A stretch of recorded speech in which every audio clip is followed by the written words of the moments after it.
Y'all get to vote. Should I turn my microphone on or not? It's more peaceful if I turn it on. Thank you for being here. It's kind of weird because the ministry was the last thing I ever thought I would do. And so my friends agreed, my family agreed that that's the last thing I should do. But I've never really regretted it for over 40-something years. It's been wonderful being with people when they're born, when different times in life, and then when they die. It's just, it's a wonderful life. But I also don't blame anybody who has got their belly full with church and the hypocrisy that so much of the church lives out, and is left to do something else. I certainly understand that. We're trying to be an alternative to that, but in a country where a lot of the church is trying to force the Ten Commandments to be posted on walls, but they only vote for people that break all of them. It's a very strange time. And probably the greatest heresy in most Orthodox preaching is the Sermon on the Mount. You have all these salvation schemes, all these things that different people have said about Jesus, but the actual teachings of Jesus, turn the other cheek, share the world, be gentle, that kind of thing, is not incredibly popular, and maybe it's least popular within many churches. There's a letter going around, an email going around Facebook that probably some of you have seen, but it's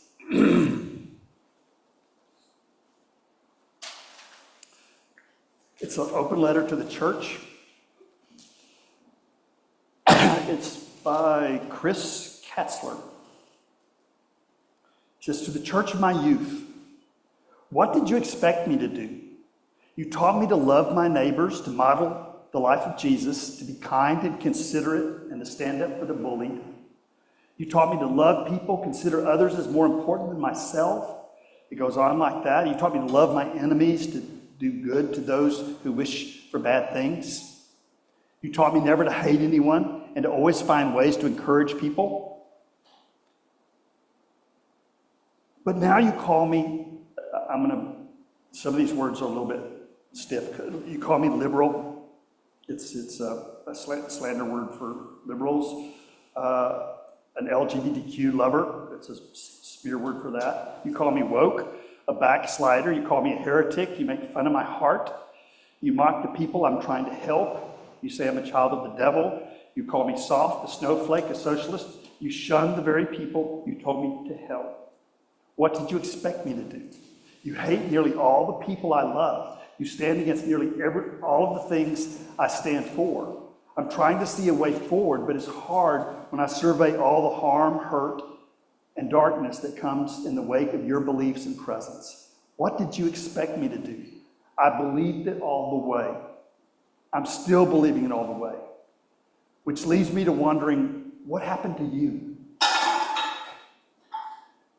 Yeah, people drop them. Yeah.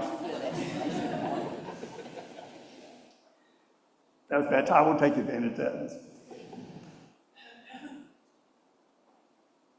And I bet most of the people in this room have had some of that same anger at the church. I was very fortunate in that early on I ran across people who were both loving mystics and activists. So they modeled both love and social justice. Thomas Merton, Martin Luther King. Gandhi was a fan of the Sermon on the Mount. He just didn't like a lot of stuff the church does that much. The word we're going to be looking at today, blessed are those who hunger and thirst for righteousness, is mistranslated. And I think it's mistranslated on purpose. The word in Greek means justice. And through the centuries, that got translated righteousness. What does righteousness even mean? And I know what justice means, but what does it even mean? How is it measurable to call yourself righteous? So we're going to look at this verse in the light of the Jewish tradition and see that Jesus was being a lot more pointed than comes across much of the time. A lot of the things that Jesus did, remember, he lived in an occupied country. The Romans controlled the country, so he couldn't just come out and be revolutionary. But when you look up the verses that he's quoting, they're much more powerful, much more political. And remember, political just means how you live it out. Political is how we treat each other. And a religion that calls itself loving and allows for exploitation of others. A church that okayed slavery for centuries and centuries needs to sit on the sideline when the question of ethics comes up. Right? That's a disqualification. So the church needs to sit down and listen like everybody else to this teacher that's coming as a stranger to all of us. I think the first way we know that Jesus calls us to justice is that all of life is ecological. It's interwoven. So a life of personal righteousness is not appreciating the tie that binds us all together. There are a lot of people who are personally righteous, but they act as creeps to everybody else. Personal righteousness does not help. If a cell in your body took off on its own plan, and didn't serve the common body, let's make it your liver. Let's say your liver decided it didn't want to deal with impurities. It was just going to be the best organ it could be. See, that wouldn't help. Our lives have to intertwine. Life is ecological. It's all the butterflies and trees and animals and people. And it's all one organic whole. So justice is absolutely necessary for everyone along that line, including the animals, the trees, all of that. Do you remember the saying of Cornel West? See, justice is what love looks like in public. If we lived in caves, it'd be okay to be personally righteous. But many preachers sound more like Ayn Rand than Jesus Christ. Ayn Rand was the philosopher of selfishness. You're doing your own thing. You're living your own right. If everybody's selfish enough, then the system will take us to where we want to go. How's that working out for us? It's a catastrophe. An absolute catastrophe. Jesus is right. The people who privatize Jesus are wrong. It's a problem. Well, let me show you that what Jesus is in a sense quoting Isaiah. He quotes Isaiah a lot. This is where it starts off. People are complaining because the country's been so religious. People are fasting, they're doing religion.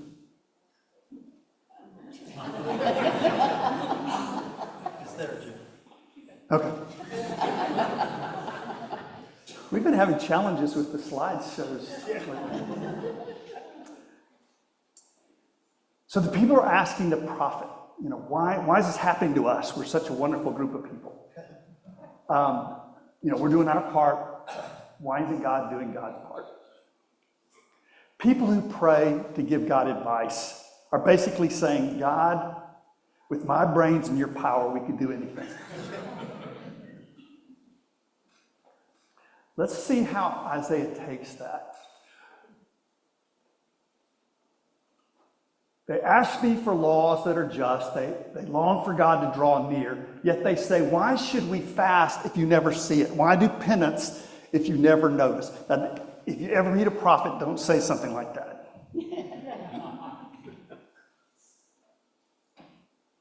Isaiah's answer, because when you fast, it's business as usual and you oppress all your workers. Is that personal piety? It's social justice. It's worker justice. Because when you fast, it's business as usual and you oppress all of your workers. Go to the next one.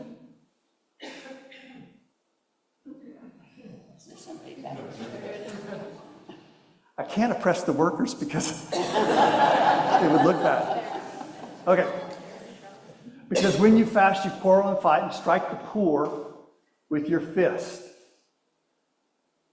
Let's see. Okay, this is the sort of fast that pleases me. That's the last line.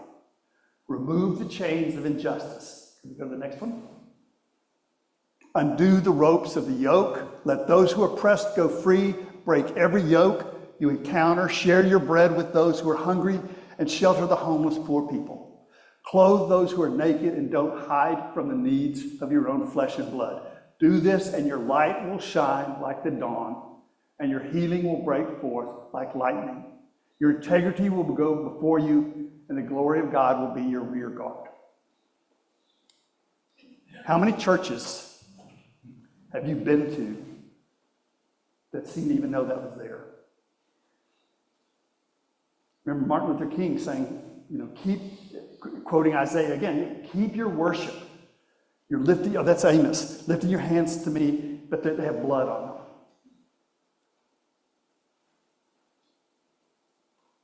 America will not be saved by putting the Ten Commandments on walls when they're not in our hearts. If you don't fact check the people you're voting for, you're violating the commandment not to bear false witness. If you put America first, you're violating the first commandment. Put God first. You can't put America first and the sacred. And when you carve a statue of the Ten Commandments and put it on the wall, that's the second commandment, no idolatry. When you take up a Bible and just wave it in front of a church and demonstrate that you've never read it, that's idolatry. It's using the objects of religion as magical things and denying the principles to which we are all called. When people say they want to get back to the good old days, when the church ruled everything, did that ever really happen? I mean, yes, the church ruled things. You ever heard the joke? The one time in history when the church ruled everything is remembered fondly as the Dark Ages.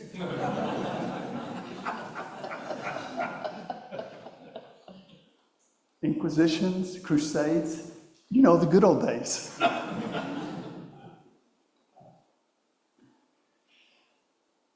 So clearly, we have to go deeper. Isaiah is saying that we're interconnected, and Jesus is saying that there's a blessedness in that. If your chest hurts because people are being mistreated, it means your heart is alive and well. So don't let that discouragement, that depression, feel like a failure to you. It means you're still alive. Reject the privatized Jesus. The symbol of God as parent was not that God is male or female. That was not the focus. The focus is, if God is symbolized as a parent, that means all of humankind is a family. So we need to act like it. Then the second thing, I think, is because we live in an evolving universe. Nothing is permanent, all is passing. We need to take tender care of one another. Someone who lives their entire life without their human rights, all of them, has been violated.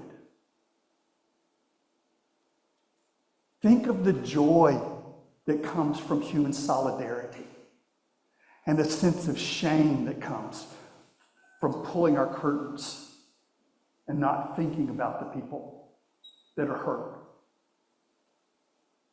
The United States economy is based on exploiting people all over the world. We need to look at that and see it.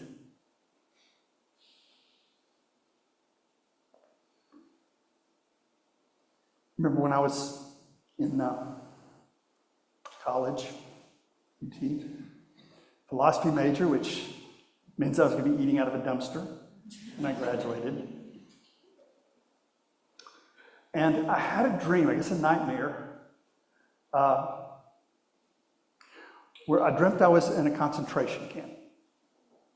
For some reason, the Holocaust, just that image was burned in my head. And I had lots of dreams about being in concentration camps when I was younger. And I'm by the fence looking out, and a clown comes. And the clown starts making balloon animals.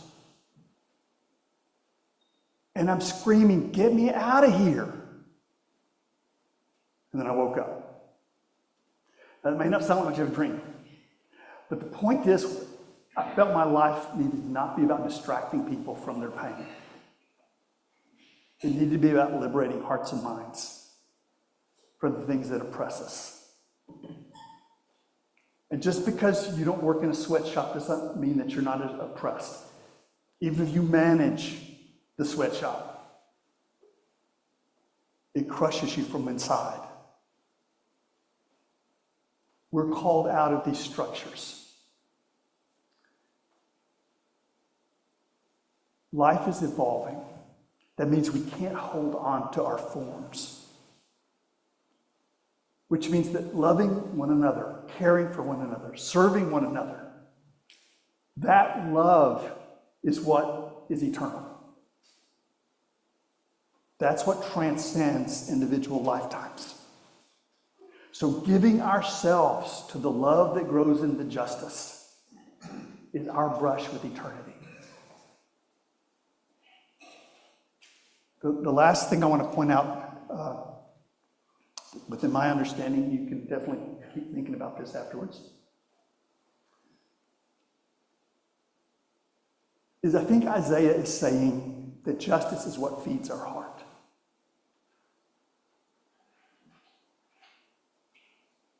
Helping other people. And not just, formal political things. Wishing others well, smiling at others, helping others feel good about themselves. That does something that makes us feel more valuable than money or success. Have you ever noticed that you don't really love things because they're valuable because you love them? Sometimes you fall in love with the ugliest dog in the pound. To you, it's beautiful. Sometimes something that nobody else values is your heart's treasure.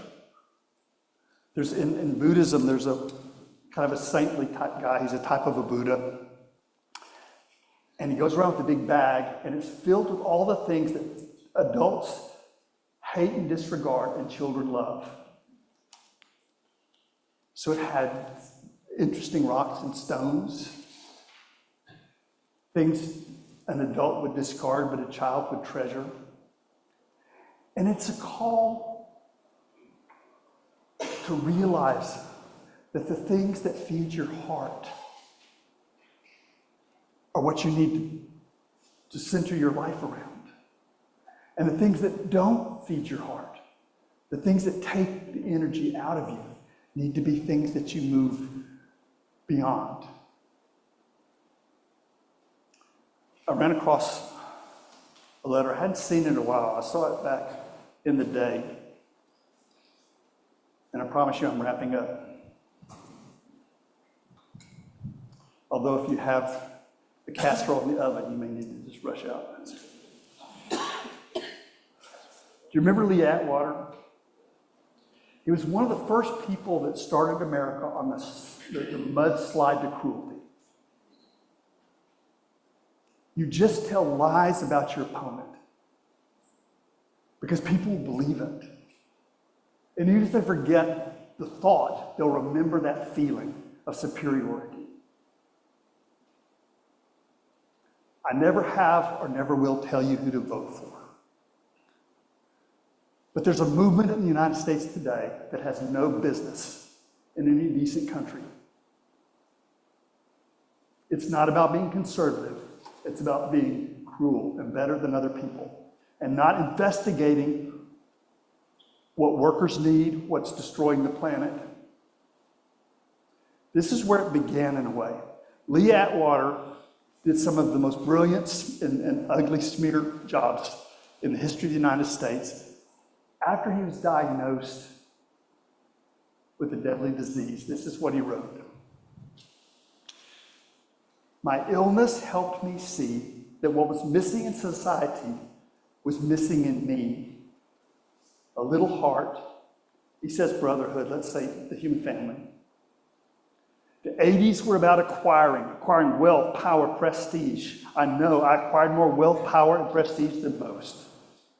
But you could acquire all you want and still feel empty. What power I wouldn't trade for a little more time with my family. What price wouldn't I pay for an evening with friends? It took a deadly illness to put me eye to eye with the truth.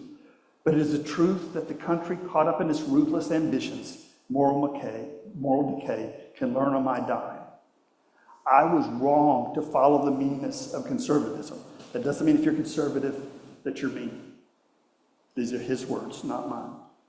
Liberal, conservative, those are not a battle line. We need to be both of those. But it was the meanness of this conservative movement. I should have been trying to help people instead of taking advantage of them. I don't hate anyone anymore. For the first time in my life, I don't hate somebody.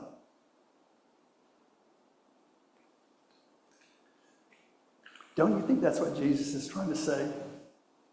Blessed are you if you hunger and thirst for human rights.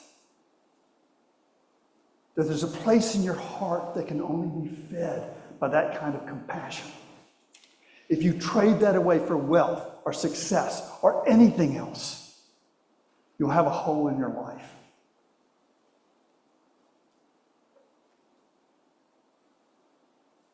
I've never regretted going into the ministry. To me, the teachings of Jesus, forget the teachings of the church. The teachings of Jesus are what we're looking for as a species. That's also true of the teachings of Buddha and Lao Tse and a bunch of lovers of humankind. But I think what Jesus would say to you and me today is if you've been feeling depressed and sad and discouraged and defeated because of the world,